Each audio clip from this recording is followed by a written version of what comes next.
우리가 이제 세상을 살다 보면 이제 열심을 내게 되는데, 이제 두 종류의 열심이 있어요. 하나님이 열심이 있는데, 그건 누가 보여줬냐면 예수님께서 보여주셨죠. 우리 예수님은 그 마음의 소원이 하나님을 본받고 배우고 따르는 것이 하나님 그 소원대로 이제 예수님도 살고 싶어 하셨죠.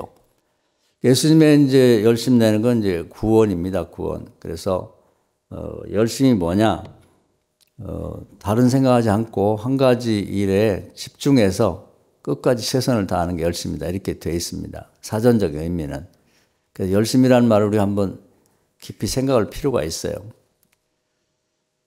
그래서 예수님이 그 구원 사역을 하는 걸 보면 십자가에서 이제 돌아가실 때 그 고통 중에도 한 강도가 주여 저를 불쌍히 여겨 주옵소서 하니까 거기서도 구원을 하세요. 그러한 극한 상황에서도.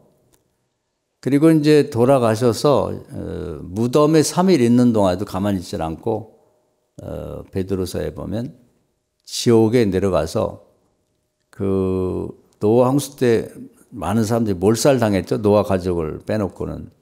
근데 그때에 심판받지 못한 자들이 있었다는 거예요. 그 부분 상당히 신비한 부분인데 믿음이 없는 사람들은 뭐 그게 그냥 신화적이라 이렇게 말하지만 또 성경에 기록되어 있기 때문에 믿음으로 보면 그만한 뜻이 있는 거죠. 그래서 우리 생각에는 뭐 노아 홍수가 오래된 것 같잖아요. 그렇지만 이제 하나님 나라는 천년이 하루 같고 하루가 천년 같기 때문에 그 노아 홍수가 그렇게 하나님 나라에서 볼 때는 오래된 문제가 아니고 항상 현재와 비슷하다. 아직도 심판받지 못한 자들이 있다. 그래서 그들에게 이제 예수 믿고 구원받으라 이런 복음을 전했다는 얘기가 있습니다. 거기서 몇 명이 구원받는지는 모르지만 중요한 건 그게 중요한 게 아니라 예수님이 그러한 무덤 속에 있는 동안에도 가만히 계시지 않고 자기의 사명을 위해서 헌신했다. 이 대목이 중요한 거예요. 그런 점을 우리가 배워야 된다는 거죠. 그리고 이제 마가복음 16장에 보면 지금도 하늘에 올라가셔서 이제 성도들이 복음을 전하면 기적과 표적으로 또 이적으로 표징을 보여주면서 우리가 전하는 복음을 믿게 만들고 계시다. 일관되게 이제 지상에 계실 때나 십자가상에서나 죽어서 잠깐 무덤에 있을 때나 부활하셔 하늘 올라가셔나 지금 똑같은 그 일을 하고 계시다는 거죠. 그런 점을 우리가 본받고 배우고 따라야 된다. 바울 같은 경우는 이제 늘 소원이 주님을 본받고 배우고 따르는 거죠. 그러면서 이제 자기가 전도한 교회들에게 늘 하는 말이 내가 주님을 본받고 배우고 따르는 것처럼 여러분은 나를 따라오십시오. 나를 본받고 배우고 따라오십시오. 이렇게 말씀했거든요. 그래서 그 양반도 이제 그 이방 선교에 대한 그런 이제 소명을 받고 그 사도행전에 보면 이런 말씀이 있어요. 사람들이 이제 예루살렘 가면 당신 붙잡혀 죽을 수도 있다 그랬더니 뭐라고 하냐면 주님이 주신 사명을 감당하는 데 있어서 내 생명을 조금 더 아깝게 생각하지 않는다. 예수님의 그 미리 앞서 보이는 걸 따라가는 거죠.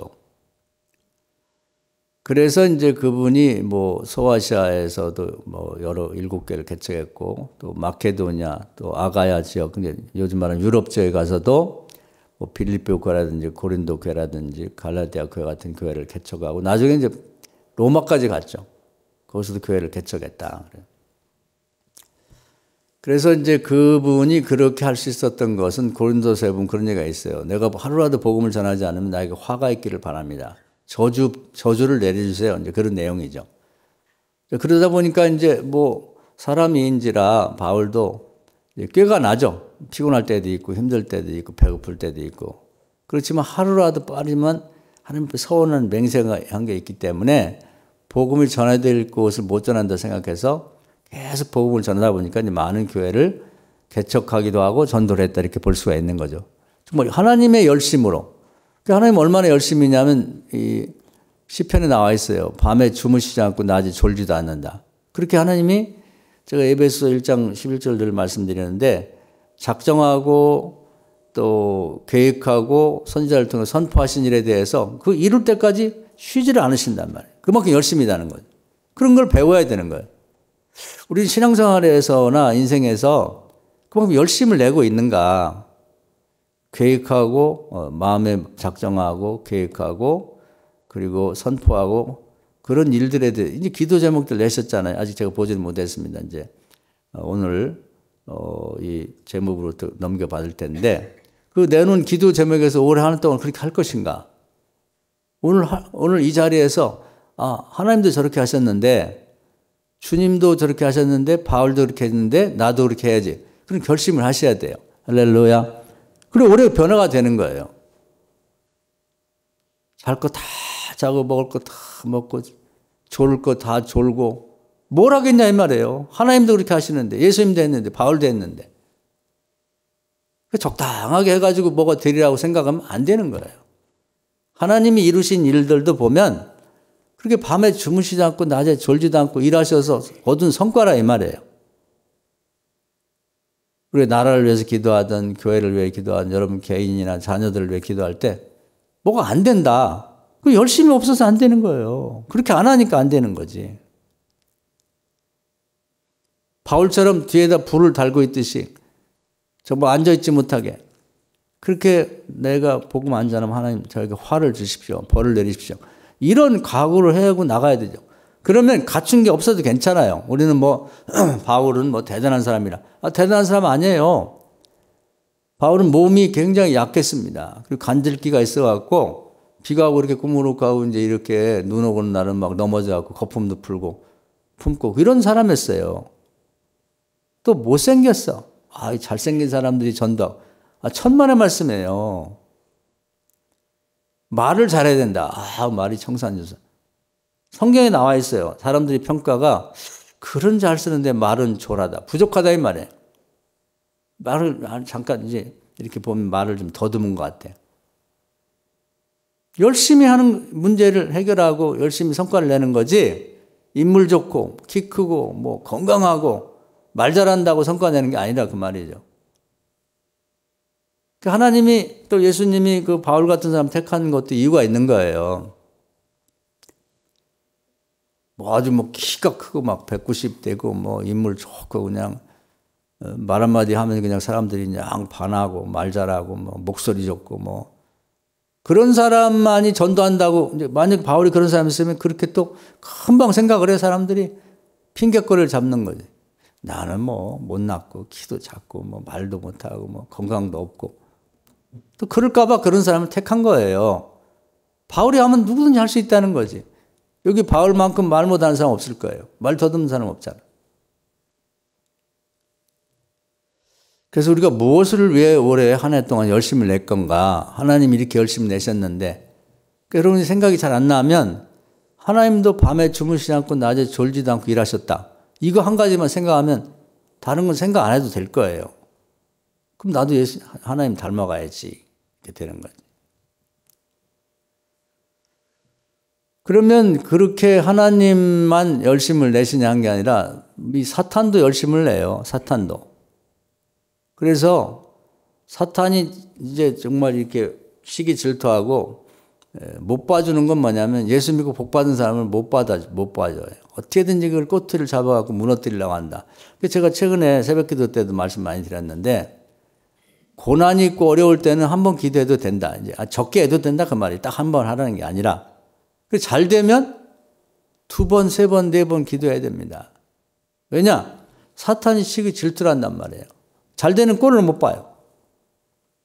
그런 예가 이제 욥기가 나오는 거예요. 욥기에 보면 욥이라는 사람이 잘 됐거든요.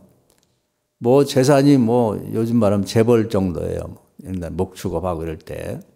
또 자식을 10명이 낳았고 요즘 1명, 2명 낳아서 키우기 어려운데 10명 낳고 잘 키웠죠. 또 부인을 잘 얻었어요. 그래갖고 아주 훌륭한 현모양처럼 얻었고 건강했습니다. 그리고 친구가 아주 주변에 아주 평판에 있는 그런 좋은 친구들이 많았단 말이죠. 그러다 보니까 이제 사람들이 그를 부러워하고 이제 명예를 줬단 말이에요. 동방의 의냐. 이것처럼 좋은 명예가 없죠. 이거 다 가졌어요. 다 가져. 그럼 우리 생각에는 이제 두려울 거 없다는데 요거 이제 사탄이 못 견디는 거지. 특히 하나님이 칭찬하고 좋아라 하는 사람은 사탄이 그냥 못 배워. 그런 사람, 세상에도 그런 사람 있죠? 누군가 잘 되는 꼴을 못 봐고 회방느는 사람이 있단 말이에요. 사탄이 그런 짓을 하는 거예요. 요한복음 10장 10절에 보면은 사탄은 뭐 하는 사람, 뭐 존재냐? 사람을 죽이고 멸망시키려고 하는 거예요. 근데 아주 가난하고 병자하고 뭐 이제 뭐 보잘것없는 사람 안 건드려요. 사탄도 잘 되는 꼴을 못 보기 때문에 잘 되는 사람 건든다. 그래서 뭐 우리 교회는 글쎄요, 뭐 사탄이 시기 질투하고 잘 되는 꼴을 못 볼 정도로 뭐 성공한 사람은 별로 없는 것 같은데, 하여튼 여러분이 앞으로 잘 된다든지 여러분 자녀나 손주가 잘 됐다, 모두가 봐도 뭐 아우 뭐 손주 하나는 기가 막히네, 공부 잘해, 뭐 인물도 좋아, 기도고 말도 잘해, 뭐 인기도 있어. 이거 일종의 장애로 생각하고 기도하셔야 돼요. 왜냐하면 사탄이 그냥 내버려 두질 않고 별의별 짓을 해서 갖고 무너뜨리려고 한단 말이에요. 그러니까 이 욥을 보니까 하나님이 사탄에게 얘기를 했어요. 너 그 욥을 봤느냐? 얼마나 훌륭하냐? 그러니까 이제 시기가 확 올라와가지고 이제 볼멘 소리를 하는 거죠. 아니 뭐 그 정도 자녀도 잘 됐지, 재산도 많지, 평판도 있고, 아내 잘 얻었지, 건강하지, 친구 많지. 그러면 누가 안 하겠어요? 그렇게 얘기를 하니까 하나님이 거기에 대한 반론을 펴면서 욥은 그런 사람 아니야. 복 받았다고 해서 뭐 나를 잘 섬기고 복 못 받았다고 안 섬기는 그런 사람 아니다. 그랬더니 제가 그럼 한번 시험을 해볼까요? 그래서 이제 할 수 있는 한 모든 걸 그냥 다 박탈해버리는 거죠. 밟아버린단 말이에요. 좋은 일에 열심이 아니라 그런 일에 열심히. 세상에 그런 사람이 있어요. 지 잘 되는 것보다 남 잘 되는 꼴을 못 보는 거지. 사탄이. 그런 사람들은 다 사탄이 뒤에 조종하는 거예요. 내 정신이 아니고 성령이 하는 게 아닙니다. 그래가지고 이제 하루아침에 그 재산을 다 몰수해버리고, 뭐 못 쓰게 만들고, 뭐. 또 자녀들이 이제 다 죽었어요. 몰살한 거지. 그리고 이제 또 자기가 병이 들었어요. 이 정수리 발바닥까지 안 아픈 데가 없어요. 문둥병 같은 진물이 나고 따갑고 뭐 그냥 견딜 수가 없는, 눕지도 못하고 앉지도 못하고. 그러다 보니까 자기 부인이 이제 당신 뭐 동방의 의인이요, 뭐 하나님밖에 모른다고 그러더니 이렇게 됐는데 이거 그래도 하나님 믿을 거냐? 그랬더니 이제 그 유명한 얘기를 하죠. 내가 태어날 때 빨가송이로 어린애로 태어났는데 지금 아무것도 없는 게 뭐 대수냐. 그럴 때도 있는 거지. 그래 하나님 주실 때는 좋아하고 하나님 가져가실 할 때는 또 싫어하면 그게 되겠느냐. 그렇게 하니까 그래 그러면 당신 하나님 믿고 죽어라. 차라리 나 같으면 하나님을 저주하고 죽겠다. 이렇게 무슨 부인이 남편 버리고 떠나버렸어요. 다 없어졌네. 그래도 이제 그동안에 친구들 관계가 좋았기 때문에 내가 어렵게 되면 친구들 나를 좀 도와주겠지. 뭐 나를 친구니까. 다 부자고 그러니까 얼마씩만 모아줘도 뭐 그래도 평생 살 건 될 거야. 친구를 무지하게 믿는 사람 많아요. 뭐 우리 동창들이 뭐 어쩌고 저쩌고 뭐 시골에 뭐 동문에 그 뭐 고향 사람들이 뭐 어쩌고 저쩌고 다 소용없어요. 오죽하면 믿는 덕에 발등 찍힌다 이런 말이 속담에 다 있겠어요. 사람 믿지 마세요. 하나님보다 자식을 믿어도 안 되고 손주를 믿어도 안 되고 아내를 믿어도 안 되고 남편을 믿어도 안 되는 거예요. 하나님이 지켜줄 때 있는 거지 그게 안 된다니까요. 당하고 나서 나중에 그때 그럴 걸 잘못했다. 그래서 오죽하면 하나님이 나보다 다른 사람을 더 믿으면 나는 질투심을 갖는다. 그런 말씀까지 하겠어요. 반드시 배신을 당합니다. 믿는 사람에게. 그저께 제가 어디 신방하다가 이제 그런 얘기를 들었어요. 학원을 하는 집사인데 굉장히 어렵게 됐다고 그래요. 뭐 남편이 잘못돼가지고 이제 홀로 돼가고 애들 키워야 돼서 이제 학원 선생도 해주고 이제 과외를 이렇게 알선해 줬나 봐요. 그럼 고맙잖아요.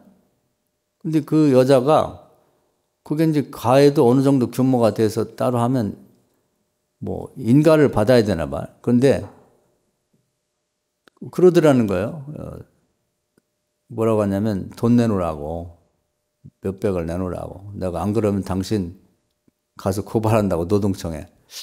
야, 그 얘기를 들으니까 등골이 오싹하더라고. 야, 세상에 이렇구나. 그래 고발 당했대요. 그랬더니 그 사람이 노동청에 그러더래. 아, 이런 여자를 뭐 하려고 도와주려고 하냐고. 그러면서 뭐 규모가 얼마 안 돼서 그런지 그냥 봐줬다는 거예요. 근데 그래서 이제 너무 그 실망해갖고 하는 학원 자체를 접어야 되겠다. 세상에 이런 세상이 어딨냐. 그럼 사람 믿지 마세요. 내가 잘해준다 그 사람이 나 잘해줄 것 같죠? 아니에요. 잘해주고 나서 기대하지 말고 또 뭐 약간 이렇게 법에 허용하는 거 안에서는 모르지만 약간 벗어난 일을 해서 도와주면 나중에 대접힌다니까요. 그래서 그 노동청에 고발을 하냐고 자기를 위해서 이렇게 도와줬는데 수익을 좀 더 하라고. 사람 믿지 마세요. 그래서 욥도 이제 친구들 자랑하고 뭐 친구들이 뭐 말하자면 정치계니 뭐 경제가니 뭐 아주 내놓으라 하는 존재들이고 과거에 막 서로 같은 수준에서 막 돈도 쓰고 뭐 이렇게 주고 받고 꾸기다. 그래서 이제 그 친구들이 찾아왔어요. 반가웠단 말이에요. 아내마저 떠나지만 그래 아내보다 우정이 더 뭐 대단하지. 그럼 우정 대단할 거 없어요. 내가 잘 될 때 친구지 내가 어려워지면 나를 다 외면합니다. 부담된다고. 그 사람들이 이렇게 했어요. 와서 처음에는 이제 망했다고 해도 어느 정도 뭐 그냥 좀 어려워졌겠지 생각했는데 와보니까 정말 망했거든. 재산 없어졌지, 자식 다 죽었지, 부인 떠났지, 병 들었지. 그러니까 이 사람들이 이런 얘기를 해요. 그래서 욥기를 읽으면 그럴 때 좀 가슴이 아파요. 친구들이 이런 말을 해요. 너 이제 나하고 우리하고 친구라고 하지 마. 창피해. 너는 우리하고 친구할 그런 자격이 안 돼. 이제는 완전히 망했어. 너 하나님한테 저주받았잖아. 야, 그렇게 말을 해요? 그게 현실입니다. 그러니까 사탄이 열심인데 사람 죽이는데 열심히 해요. 다 빼앗아 가는데 열심이라고.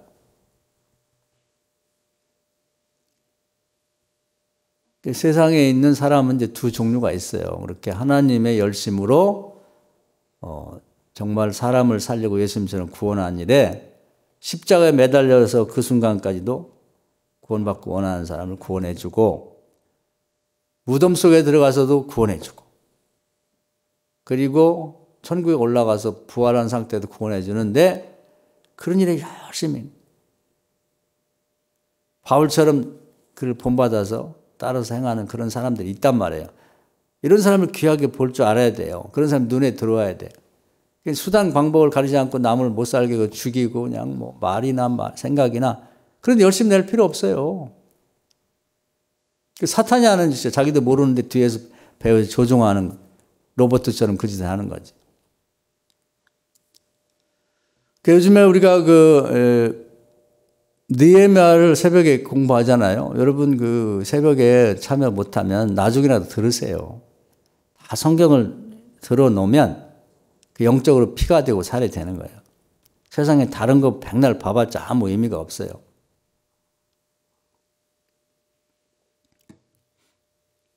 성경 말씀을 들어야지. 거기 보면 이제 두 종류의 사람이 나와요. 딱 제가 오늘 설교하고 싶은 그 내용에 부합되는 사람이에요. 하나는 느헤미야라는 사람이 있어요. 느헤미야에서 나온. 그분은 이제 페르시아라고 하는 큰 대제국에 127개 나라의 식민지를 둔 큰 제국이죠. 아마 역사상 가장 큰 제국 중에 하나였을 거예요. 근데 거기에 이제 그 황제의 음료를 담당하는 고위 관직이, 그리고 이제 옛날에 독살이 많았기 때문에 독을 타서 음식을 주거나 음료를 줘서 정말 신뢰하는 사람이 아니면 음식을 안 맡겼거든요. 그만큼 신뢰를 받았다는 얘기예요. 그런 높은 관직에 있는데 70년 만에 귀환한 자기 민족이 성벽을 쌓다가 중단이 되어 있는 거예요. 방해꾼들에 의해서. 그래서 너무 안타까우니까 뭐 새벽에도 얘기를 했습니다만 하나님께 기도해서 응답받고 첫 번째 한 12년 동안 휴가를 얻어서 자기 그 나라에 돌아와 가지고 그 성벽 쌓는 일을 합니다. 그러니까 자기는 그 페르시아의 황실에 있으면 뭐 호의호식하는 거죠. 대우받고 뭐 먹고 자고 하는데 아무 문제가 없는 정말 그런 이제 요직에 앉아 있지만 나라가 어려우니까 그걸 거기다 놔두고 이제 왔다 이 말이에요. 고난 받으려고 온 거지. 민족들과 함께 고통 받으려고. 이런 게 위대한 거예요. 그러니까 훌륭한 거예요. 이런 게. 그냥 어려운 데 있다가 어떻게 해가지고 그냥 또 이 페르시아 황실에 들어가 그게 위대한 게 아니라 그런 좋은 자리에 있는데 어려운 사람들과 함께 하려고 내려온 게 위대한 거예요. 예수님이 왜 훌륭하냐? 하나님의 아들로서 하늘에서 뭐 걱정 없이 사는 분이 인간을 구원하려고 내려왔으니까 훌륭한 거지. 우리가 존경하는 거지. 예수님이 하나님 아들인가 하고 우리가 뭔 상관이에요? 잘 됐네. 뭐 그렇게 뭐 하나님 아들이니까 뭐 좋겠네. 그거지. 그러니까 느헤미야 같은 사람이 예수님 닮은 사람이죠. 바울 같은 사람이 예수님 닮은 거예요. 왜냐하면 예수님이 하늘에서 땅에 내려오신 것처럼 바울도 걱정 없는 사람이었거든요. 로마 시민권이지, 뭐 바리새파 귀족이지, 뭐 가말리엘 문화에서 공부한 그런 율법 교사, 즉 랍비였지. 또 대대로 부자였지. 근데 그걸 다 버리고 내려왔거든요. 이게 그 훌륭한 거지. 그러니까 우리는 자꾸 올라가는 것만 생각한단 말이에요. 그러니까 지금 형편에서도 뭐 더 좋은 집에 사는 사람, 더 좋은 차 타는 사람, 더 많이 돈을 저축하고 있는 사람, 더 많이 부동산을 갖고 있는 사람, 항상 그런 것만 생각하다 보니까 우애는 계속 있는 거예요. 우리나라 제일 부자 중에 하나가 이제 삼성그룹의 이재용 회장인데 그 양반보다 또 미국에 가면 더 부자가 많아요. 딴 데 가면. 그럼 열등의식을 느끼는 거지. 남 도와줄 마음이 없는 거예요. 왜냐하면 더 부자 되니. 그럼 최고 부자가 되면 어떠냐. 홈에서 자살하는 거예요. 이제 더 이상 올라갈 자리가 없으니까. 지금 형편에 감사하면서 나보다 더 어려운 사람이 주변에 있는가를 볼 때부터 이제 거룩한 사람이 되는 거예요. 다 더 높은 거, 더 많은 거, 더 좋은 걸 생각하는 거의 100명이면 99명이 그렇게 생각해요. 근데 그 눈을 바꿔가지고 내 수준에 나보다 더 어려운 사람이 있겠구나. 요즘 연말 연시니까 더하죠. 이 어려운 때에 그래도 밥 못 먹는 사람도 있고 옷이 없어 헐벗은 사람도 있고 뭐 어디 멀리까지 갈 거면 우리 주변에 혹시 없나. 대학은 합격했는데 정말 돈이 없어서 못 가는 애가 없는지. 그런 걸 한번 이렇게 눈을 바꾸는 거지. 우리 예수님 눈으로 세상을 본다고 하는데 욕심이 많아갖고 매일 높은 것만 바라보는 사람이 그 예수님 눈은 아니잖아요. 나보다 어려운 사람을 바라봐야지. 우리보다 어려운 사람이 엄청나게 많아요. 전 세계의 절반이 굶주린단 말이에요. 지금 83억이라고 하는데 40억 이상의 사람들이 굶주린다. 하루에 한 끼를 제대로 못 먹는 거예요. 굶주린다는 얘기는. 전 세계에서 인구의 16%만이 세 끼 밥을 먹는다는 거예요. 우리나라는 너무 잘 먹어서 큰일이에요. 매일 살 뺀다, 살 뺀다. 그 말 자체가 죄입니다, 사실.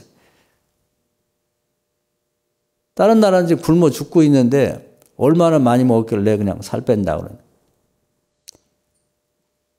가능하면 두 끼만 먹는 게 좋아요.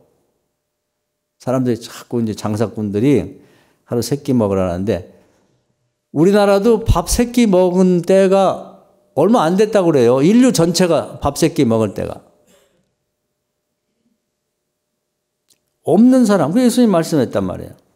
심판 받을 때 심판장 대신 예수님이 딱 말씀했어요. 마태복음 25장에 잠자리 없는 사람 잠자리를 제공해라. 먹을 게 없는 사람 먹을 것 좀 나눠주라.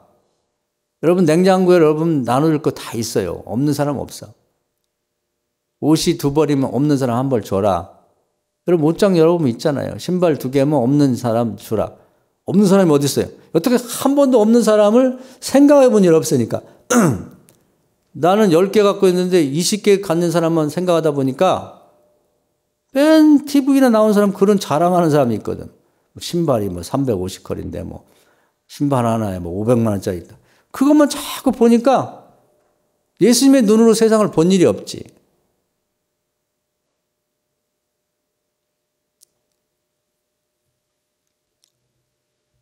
그래서 우리는 정말 그 어려운 사람들, 내가 도울 사람이 어디 있는지 하는 걸 살펴보면 너무나 많아요. 나눌 사람이 얼마나 많단 말이에요. 그럴 때 예수님의 눈으로 세상을 보는 거예요. 바울의 눈으로 세상을 보는 거지. 이번 해는 지금 오늘 이 시간에 바꿔보세요. 생각을 바꾸고 마음을 주님의 마음으로. 그거 안 하려면 그런 기도도 하지 말고 남하고 얘기할 때 그런 얘기도 하지 마세요. 내가 주님의 마음으로 세상을 보고 주님의 눈으로 세상을 보고 뭐 주님하고 아무 관계 없는데 왜 그 예수님만 팔아먹지? 그건 안 되는 거죠. 느헤미야는 호의호식한 상태에 있었지만 어려운 사람이 없나 하고 이제 돌아보는 눈을 가졌단 말이에요. 거룩한 사람이죠. 그때 뭐 관리들이 뭐 하나둘이겠어요? 수없이 많은 사람들이 그 사람들은 더 높은 자리, 더 높은 고관 대작이 돼갖고 그냥 뭐 황제 옆에서 측근 중에 측근이 되고 싶어갖고 뇌물을 주고 신경 쓰고 뭐 누가 이번에 진급했냐. 맨 그런 것만 따지는데 눈을 돌려서 주님의 눈으로 세상을 바라보니까 지금 페르시아가 문제가 아니라 자기 고국이 문제예요.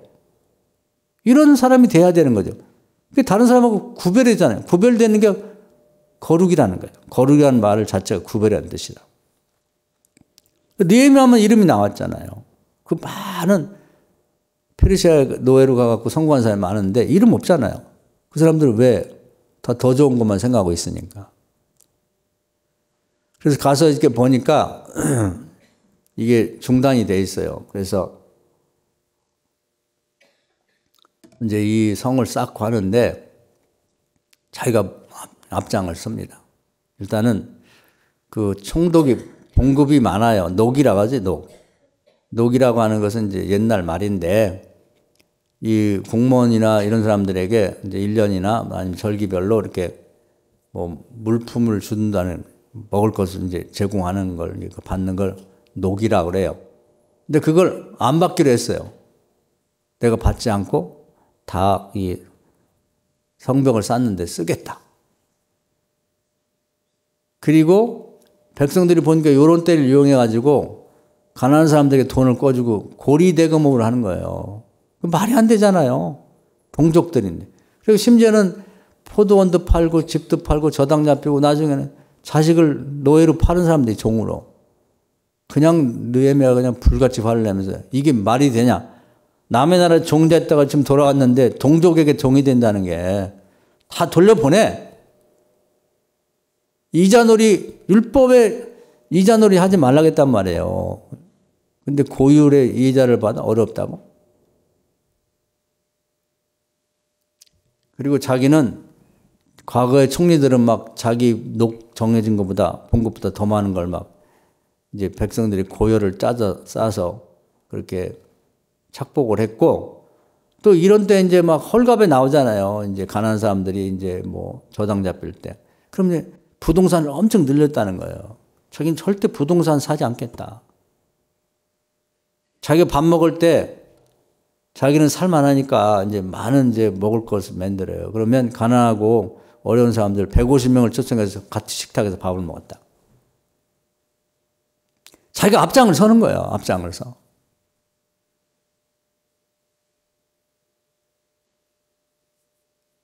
우리가 이제 올해는 이런 걸 해야 돼요. 그러면 나도 어려운데 더 어렵지 않냐. 어려워져도 할 수 없고 그렇게 하면 또 제가 살짝 얘기하는 건 하나님께서는요. 내가 그렇게 한 거에 비해서 30, 60, 100배로 또 되돌려 주신다고. 하나님은 빌미가 없어서 복을 못 주는 거지 빌미만 있으면 복을 주세요. 그런 하나님 믿자고.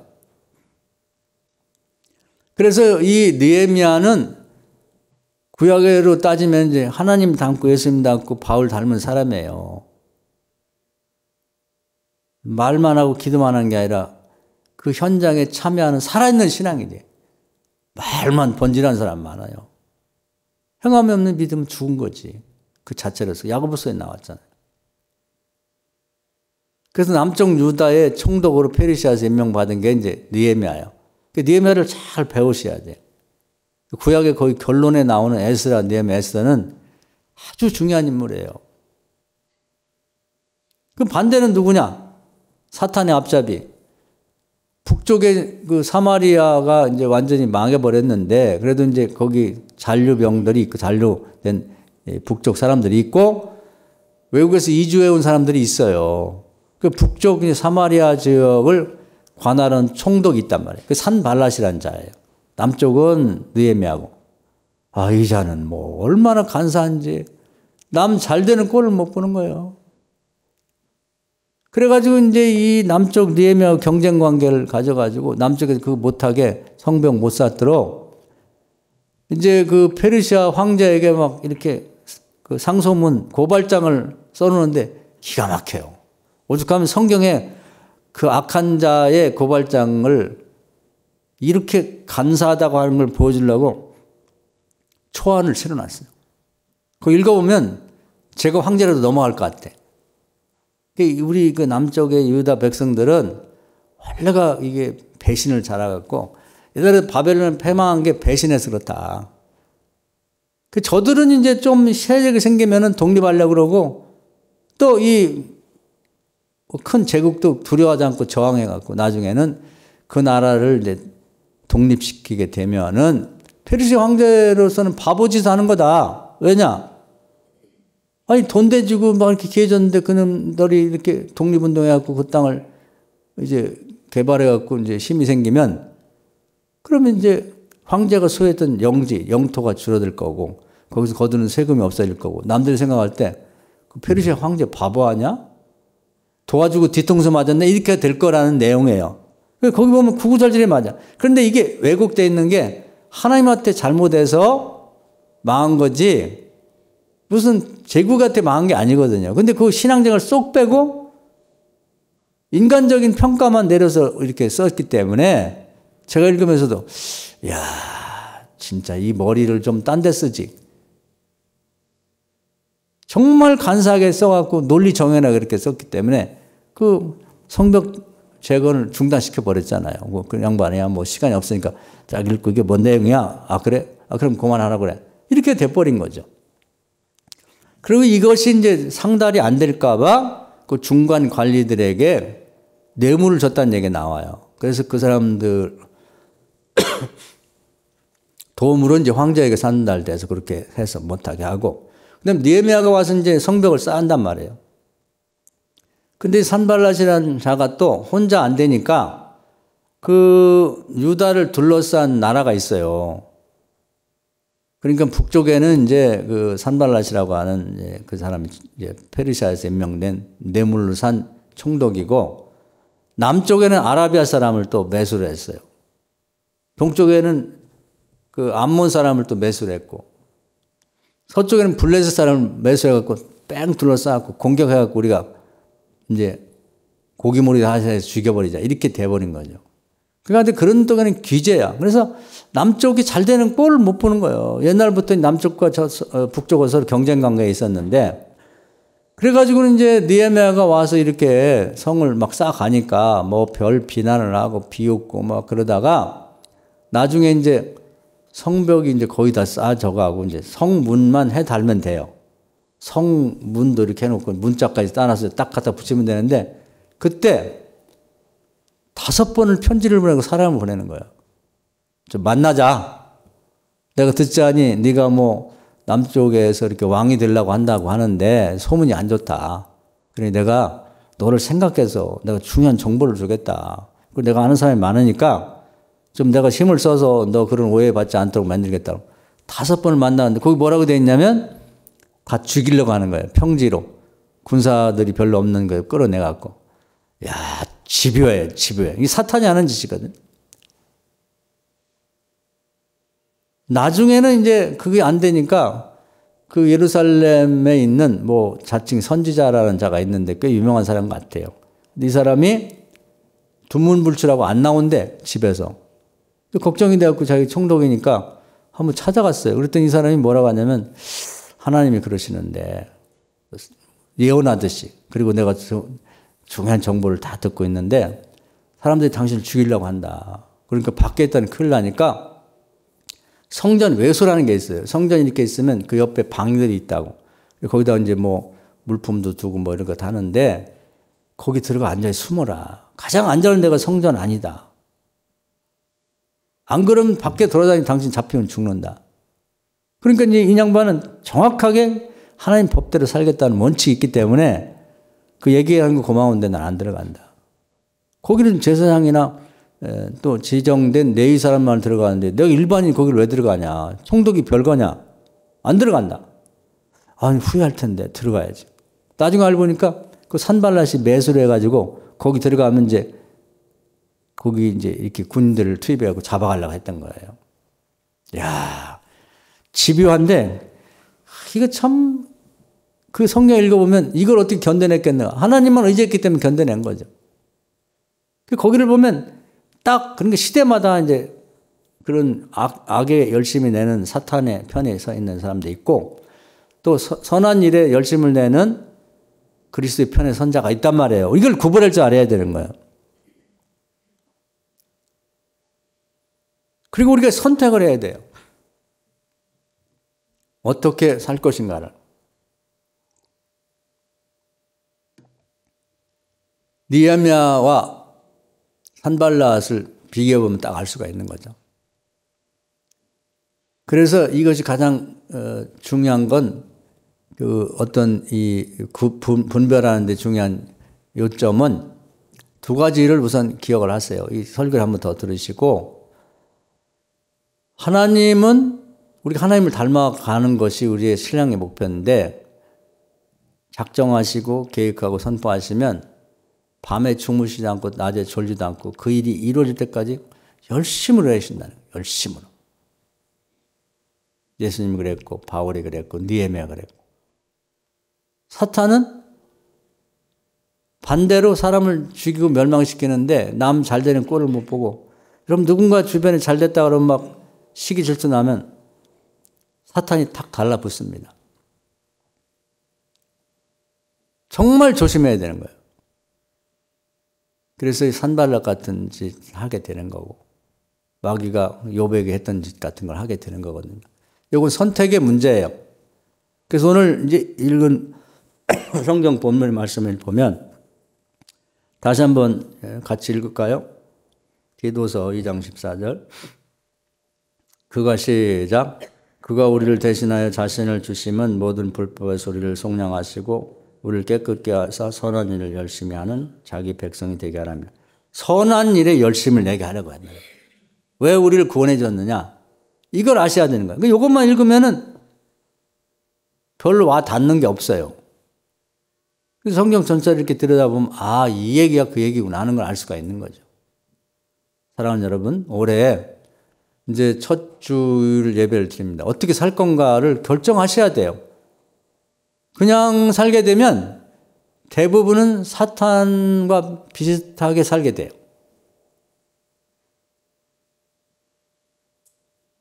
나보다 내 주변에 배고프고 가난하고 도와줄 사람이 눈에 밟히는 삶을 사셔야 되는 거예요.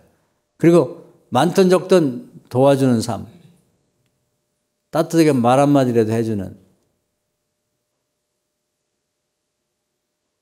엊그저께 이렇게 길을 지나다가 뭐 이렇게 노점상 하는 분들이 하는 얘기를 들었어요. 어려워도 어떤 남자분이 그러나 여자분한테 다른 사람이 와서 격려하는 말 한마디 해주면 따뜻하게 손 한번 잡아주면 힘이 나더라고. 그건 할 수 있잖아요? 대단한 거 말고 오늘부터 그런 사람들이 주변에 있는지를 주님의 눈으로 보시고 선한 일에 열심히 있는 우리 교인들 되기를 주의 이름으로 축원합니다. 아멘. 주여 한번 하고 통성 기도하겠습니다. 주여 오늘도 귀한 말씀을 해주셔서 감사합니다.